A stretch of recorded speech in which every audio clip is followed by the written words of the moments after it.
आपको कोहीबाट पनि कलमी सम्भव छ त? हेलो एभ्रिवान, आज हामी इपिकोटाइल स्टोन ग्राफ्टिङको बारेमा सिक्छौँ। राम्रो जातको आँपको बिउबाट मात्र होइन, कलमी प्रविधिबाट पनि छिटो र गुणस्तरीय रूपमा उत्पादन गर्न सकिन्छ। त्यसैले हामीले राम्रो जातको आँपको कोयालाई प्रयोग गर्छौँ। कोया यसरी रोप्छौँ। रोपिसकेपछि 7 देखि 15 दिनमा अथवा 2 हप्तामा यसरी पालुवा पलाएर बिरुवा तयार हुन्छ। यही आँपको कोयाबाट निस्किएको बेर्नालाई हामीले इपिकोटाइल अथवा स्टोन ग्राफ्टिङको लागि रुट स्टकको लागि चाहिँ प्रयोग गर्छौँ। अब हामीलाई चाहिन्छ मदर प्लान्ट अर्थात् माउबोट। हामीले चाहेको जातको स्वस्थ, रोग किरा नलागेको र राम्रो गुणस्तरको फल दिने आँपको बोट मदर प्लान्टका रूपमा छनौट गर्छौँ। यो आँपको बोट चाहिँ दशहरी आँपको बोट हो। यसले चाहिँ राम्रो उत्पादन दिइरहेको छ, कुनै रोग व्याधिहरू लागेको छैन। त्यसैले चाहिँ हामीले यसलाई मदर प्लान्टको रूपमा लिन्छौँ। अहिले चाहिँ पालुवा पलाएर यस्तो सानो सानो टुसा पलाएको छ। त्यो टुसा हामीले चाहिँ काटेर यसलाई चाहिँ सायनको रूपमा चाहिँ युज गर्छौँ। यसरी आँख्ला आएको पातहरू चाहिँ हामीले लिन्छौँ अनि मजाले पातहरू चाहिँ हटाएर 3, 4, 5वटा जति आँख्ला राखेर चाहिँ हामीले सायन रेडी गराउँछौँ। अब हामीले चाहिँ रुट स्टक तयार पार्छौँ है। रुट स्टकको लागि लिएको इपिकोटाइलको प्लान्ट चाहिँ कुन हो भन्दा मालदाको हो होइन। अनि मैले चाहिँ सायन मदर प्लान्टबाट लिएको चाहिँ दशहरीको पात चाहिँ अलि सानो सानो मसिनो हुन्छ। मालदाको पात चाहिँ अलिकति ठुलो चौडा हुन्छ। अब यसलाई चाहिँ रुट स्टकलाई चाहिँ हामीले काट्नुपर्छ। हेर्नुहोस् त मालदाको कोयाबाट कस्तो मजाले रुट पनि कस्तो मजाले जर्मिनेट भएको छ होइन। अब रुट स्टकलाई काट्ने तयारी गरौँ होइन।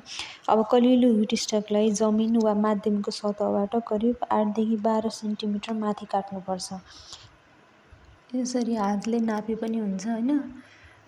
एक बित्ता नाप्दाखेरि त लगभग 10 सेन्टिमिटर भन्दा माथि हुन सक्छ। त्यसैले ठिकै आधा बित्ता हुन्छ।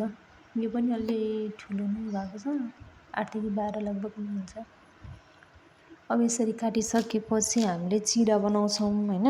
काटिएको भागको बिचबाट यसरी तलतिर पर्ने गरेर 3 देखि 4 सेन्टिमिटर लामो चिरा बनाउनुपर्छ। यो हामीले प्रयोग गर्ने बिलेटहरू, चक्कुहरू चाहिँ खिया रहित हुनुपर्छ, नयाँ स्टरलाइज गरेको हुनुपर्छ। किनभने सङ्क्रमण पर्न हुँदैन। यो क्याम्बियम लेयरमा चाहिँ सङ्क्रमण पर्यो, फोहोरो लाग्यो, चोटपटक लाग्यो भने चाहिँ त्यहीँबाट इन्फेक्सन भएर चाहिँ राम्रोसँग नजोडिन सक्छ।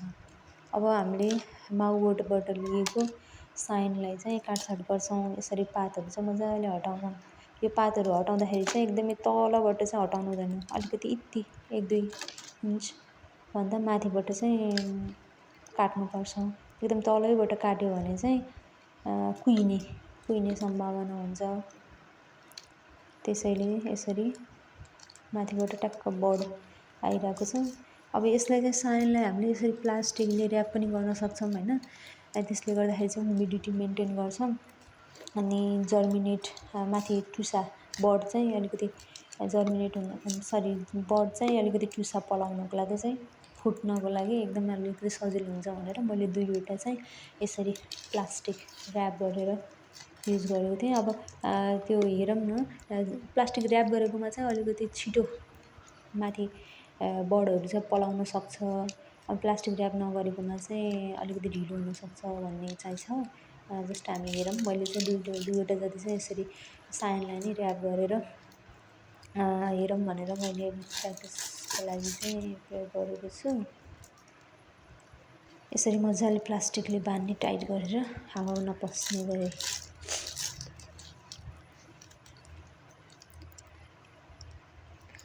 एउटा ग्राफ्टिङ टेप नै पाइन्छ प्लास्टिक है। अनि यो चाहिँ प्लास्टिक राम्रो खालको प्लास्टिक चाहिँ मैले प्रयोग गरेको छु। तपाईँहरूले चाहिँ ग्राफ्टिङ टेपै पाउँछ, त्यो ग्राफ्टिङ टेपै प्रयोग गर्दा नि हुन्छ। अब साइनलाई चाहिँ हामीले यसरी छड्के काट्छौँ। जस्तै वेज आकार भन्छ यसलाई होइन। वेज आकार दिनलाई दुइटै साइडबाट यसरी छड्के दुइटै साइडबाट काट्छौँ अथवा पन्जर वेज आकार चाहिँ बनाउनुपर्छ दुइटैबाट ट्याक्क। यो वेज आकार चाहिँ अलिकति राम्रोसँग दुइटै साइडबाट अलिकति पातलो चाहिँ काटियो भने ट्याक्क अर्को रुटी स्टकमा ट्याक्क अड्डिने खालको राख्नुपर्छ। मेन कटाइ चाहिँ यसलाई चाहिँ एकदमै पर्फेक्ट हुनुपर्छ।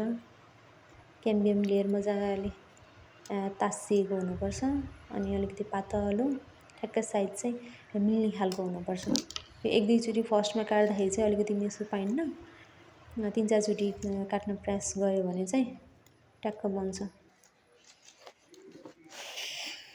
मजाले क्याम्बियम लेयर तास्ने। अब ठ्याक्क साइनको माथिको भाग र रुटी स्टकको भागलाई चाहिँ ट्याक्क यो चिराभित्र पसाउने, यसरी ट्याक्क भी सेप टाइपले देखिने गरेर। मेन सबभन्दा धेरै प्र्याक्टिस नै यही हो कि त्यो चिरा परेको भाग चाहिँ कहिले यसरी तानिन सक्छ, फुत्किन सक्छ, अनि जसले गर्दाखेरि चाहिँ धेरै मिस्टेकहरू हुनसक्छ। सबैभन्दा इम्पोर्टेन्ट पार्ट कलमीको भनेकै यही जोड्नु हो। दुइटालाई चाहिँ एकदमै कम्प्याक्टेबल चाहिँ गराउनुपर्छ, नत्र फेरि प्लान्ट डोरमेटमा जान्छ। डोरमेटमा गइसकेपछि राम्रोसँग नजोडिएर क्याम्बियम लेयर चाहिँ क्याम्बियम लेयरमा इन्फेक्सन भएर चोटपटक लाएर कुहिन सक्छ कि माथिको डाँठै कुहिन्छ कि पछि। अथवा राम्रोसँग बाँडिएन, क्याम्बियम लेयर जोडिएन भने माथिको पाटै कुहिन्छ, झर्छ, अनि झरेपछि चाहिँ हाम्रो कलमी अनसक्सेसफुल हुन्छ। त्यही भएर सक्सेसका लागि चाहिँ यो ट्याक्क भी सेप बनाउने, माथिको साइन र तलको रुटी स्टकलाई जोडेर ट्याक्कै यसरी भी सेप बनाउने। अनि यो चाहिँ अलिकति मैले फर्स्टमा बनाएको भएर अलिकति राम्रोसँग जोडिएको छैन। अब यसरी हामीले टाइट गरेर एकदमै हावा नपस्ने गरेर दुइटै क्याम्बियम लेयर ट्याक्क एट्याच हुने गरेर चाहिँ टाइट प्लास्टिकले बाँध्छौँ कसेर। सबभन्दा यो एकदमै कसियो, हावा पास भएन, क्याम्बियम लेयर मजाले जोडियो भने बल्ल कलमी चाहिँ सक्सेस हुन्छ। अनि बल्ल माथिबाट टुसाहरू, मुनाहरू, पात पलाउँछ, नत्र कुहिएर झर्छ। त्यसैले मेन 3-4 चोटि प्र्याक्टिस गर्नुपर्छ यसको लागि। बाँध्नकै लागि पनि 2-3 वटा बनाउँदा अनि पछि बल्ल पर्फेक्ट हुन्छ। एकदम टाइट गरेर बाँध्नु पर्यो, हावा नपस्ने गरेर।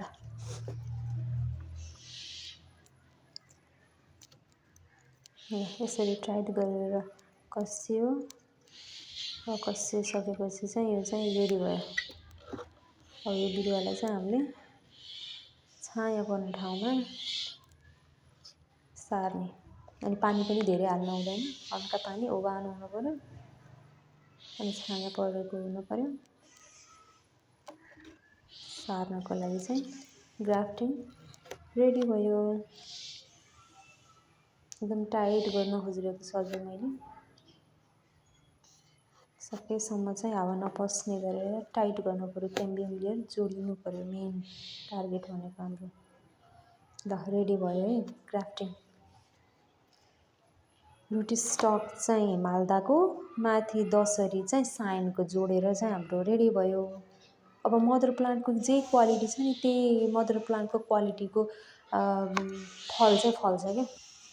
कलमी गरिसकेपछि बिरुवालाई कडा घाम, अत्याधिक वर्षा र पानी जम्ने अवस्थामा जोगाउनुपर्छ। आवश्यकता अनुसार हल्का सिँचाइ गर्नुपर्छ। मैले यो सिजनमा चाहिँ अरू पनि धेरै ग्राफ्टिङ गर्ने भनेर लिएर आएको छु। त्यही भएर फर्स्ट ग्राफ्टिङ गर्दाखेरिको चाहिँ कटिङ अलिकति नमिलेर अलिकति कुनै राम्रोसँग जोडिन्छ क्याम्बियम लेयर, कुनै साइनको वेज बन्दैन, त्यस्तो भइरहेको थियो। त्यही भएर मैले चाहिँ 3-4 वटा प्र्याक्टिस गरेर 3-4 वटा भिडियो बनाएको थिएँ। त्यो हेर्दै जानुहोस्। यसरी बर्ड मदर प्लान्टबाट लिएको साइन हो यो। यस्तो राम्रो छ कि एकदमै भर्खर एकदमै कलिलो पनि लिनु हुँदैन। एकदमै कलिलो ग्राफ्टिङको लागि चाहिँ हामीले साइन लियौँ भने चाहिँ त्यो चाहिँ राम्रो हुँदैन। यो चाहिँ अलिकति ट्याक्कै म्याचहरू छ, ट्याक्कै आँख्ला पनि आएको छ, बर्डहरू पनि निस्केको छ, ट्याक्कै थिकनेस पनि राम्रो छ। त्यही भएर राम्रो खालको मदर प्लान्टबाट निस्केका साइनहरूलाई चाहिँ हामीले ठ्याक्कै कटिङ गरेर यसरी चाहिँ हामीले साइनको रूपमा युज गर्न सक्छौँ। अनि सकेसम्म चाहिँ वेज बनाउँदाखेरि चाहिँ अलिकति पातलो थिन खालको चाहिँ बनाउनुपर्छ, ट्याक्क जोडियोस् कि भी सेपमा पनि आओस्। अनि क्याम्बियम लेयर पनि ट्याक्क एट्याच हुने गरेर राख्न सकियोस्। त्यही भएर यो काट्ने स्किल चाहिँ एकदमै डेभलप गर्नुपर्छ हामीले। एउटा दुइटा काटियो भने चाहिँ ट्याक्क हात बस्छ अनि मजाले राम्रोसँग काट्न सकिन्छ। यस्तो गरेर ठिक तरिकाले चाहिँ काट्न सकिन्छ। आफूले पनि प्र्याक्टिस गर्न सक्नुहुन्छ तपाईँहरूले।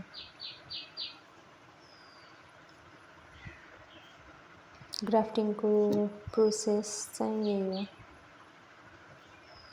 यसरी चाहिँ ग्राफ्टिङ गर्ने हो इपिकोटाल अथवा स्टोन ग्राफ्टिङ टेक्निक। यहाँ त ट्याक्क वेज आकारको भयो, कस्तो मजाले माथि बर्डहरू पनि निस्किन लागेको छ।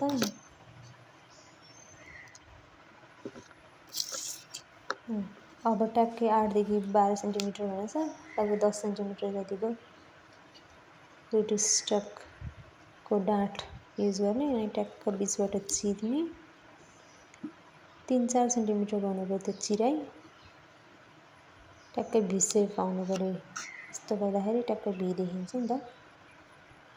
अनि ट्याक्कै त्यो चिरा पसाल्नको लागि सजिलो हुन्छ। यसमा चाहिँ के भयो भन्दा रुट स्टक अलि पातलो भयो अनि माथिको साइन चाहिँ अलिकति मोटो भयो। त्यही भएर चाहिँ हामीले त्यो रुट स्टक चाहिँ अलिकति सानो गराएको भए तलको पार्ट चाहिँ अलिकति मोटो हुन्थ्यो। अनि मोटो भए चाहिँ ट्याक्कै एट्याच हुन्थ्यो नि त, सजिलो हुन्थ्यो। त्यही भएर यो चाहिँ अलिकति ठुलो भयो माथिको साइन। त्यही पनि ट्याक्क क्याम्बियम प्लास्टिकले बेल्दाखेरि टाइट गरेर बेल्दाखेरि चाहिँ क्याम्बियम लेयर मजाले एट्याच हुन्छ।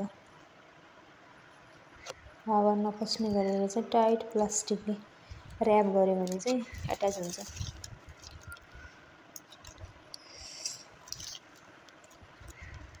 प्लास्टिकले ऱ्याप गर्ने बान्डेज एकदम टाइट गरेर प्लास्टिकले हावा नपस्ने गरेर रेडी भयो अर्को पनि ग्राफ्टिङ। अब रुट स्टक यो पनि मालदाको हो तलको, अनि माथिको साइन चाहिँ दसरी हो। अब दसरी भेराइटी आउँछ यो। अब कुनै कुनै इपिकोटाइल ग्राफ्टिङमा हामीले युज गर्ने रुट स्टकको चाहिँ पोयाबाटको टुसा पनि पलाएको हुन्छ कि तलबाट। यो चाहिँ हामीले उसमा पनि हेर्नुपर्छ, जब हामीले ग्राफ्टिङ गरेर हामीले नर्सरी बेडमा राख्छौँ नि त्यतिखेर पनि अनवान्टेड टुसाहरू पलाइरहेको हुन्छ कि त्यो रुट स्टकबाट। त्यो चाहिँ काटिदिनुपर्छ, किनभने माथि हाम्रो साइनबाट निस्किने जुन बर्डहरू छ नि त्यो बर्डलाई चाहिँ ग्रोथ हुन दिँदैन। त्यही भएर हामीलाई चाहिने त माथि कोकोपिला हो नि त। त्यही भएर त्यो अनवान्टेड टुसाहरूलाई चाहिँ त्यो नर्सरी बेडमा हेर्दै काटेर फालिदिनुपर्छ। यो अर्को नेक्स्ट वान यो चाहिँ मैले रुट स्टक चाहिँ थोरै तलबाट काटेको छु। हाम्रो साइन पनि अलिकति सानो नै छ, त्यही भएर चाहिँ अलिकति तलैबाट 8 सेन्टिमिटर जतिबाट काटेको छु। रुट स्टक र साइनको साइज चाहिँ सेम भयो भने राम्रो हुन्छ। यो माथिको साइन पनि ट्याक्क फिट हुने खालको छ। एउटै साइज भएको भयो भने चाहिँ कम्प्याटिबिलिटी हाई हुन्छ। दुइटै सानो सानो जोइन गरेको मलाई कस्तो क्युट देखिएछ। यो चाहिँ ट्याक्क पर्फेक्ट। थर्ड वान चाहिँ एकदमै पर्फेक्ट भएको छ मेरो। बाँध्दा पनि एकदम सजिलो हो थियो। अनि ट्याक्क माथिको पनि वेज आकारमा आछ। यसरी चाहिँ मैले 10-12वटा ग्राफ्टिङ गरेँ आज। सबै यो मालदाकै थियो, रुट स्टक मालदा अनि माथि चाहिँ दसरी।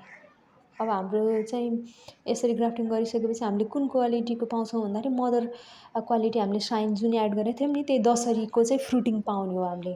अनि अरू चाहिँ मालदाको कुन कुन गुण आउनसक्छ भन्दाखेरि साइजमा जस्तै मालदाको साइज आउनसक्छ, क्वालिटीमा चाहिँ दसरीको क्वालिटी आउनसक्छ। त्यसरी हुन्छ क्या फ्रुट साइजमा, अनि त्यसपछि रुखमा पनि अनि बिगर्नेस अनुसारले चाहिँ मालदाको गुण पनि आउनसक्छ।